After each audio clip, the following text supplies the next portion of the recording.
Mga pamaagi pagtabang nga sa mga mag-uuma nga mahalinan ilabinan ning gipatuman ng enhanced community quarantine mas gihingusgan pa sa Department of Agriculture sa Central Visayas. Si Femari Dumabok sa report.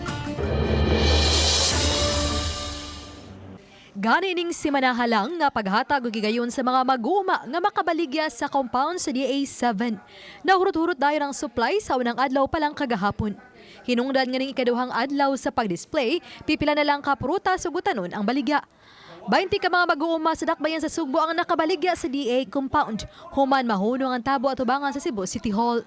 Mato ni David Ambrento nga bukas sila sa tanang mga mag-uuma ug mga nagdegosyo og agri-products. Gitawag kini og kadiwa ng masa. Nakikpartner ta sa local government unit gikan sa ilang City Agricultural Department through ni Sir Joey Bacloyon atong City Agriculturist nga sir pwede ba kanang imong mga farmer sa Cebu City sa Upland Barangay ato na lang pa-displayhon sa Department of Agriculture mo ni maghimo tag kadiwa ng masa. Ning enhanced community quarantine may mga lagdang matag LGU sa paglabang sa matag border. Hinungdan iyang giawhag ang Provincial Agriculture nga muhimo og kadiwa on wheels sa kalungsuran.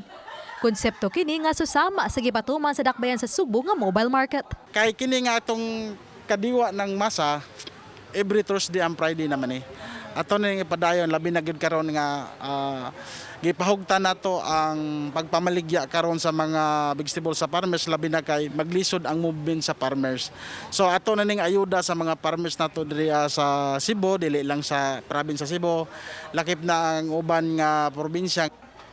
Uban ni Cleofer Lumayag, ako si Femari Dumabok, Balitang Bisdak.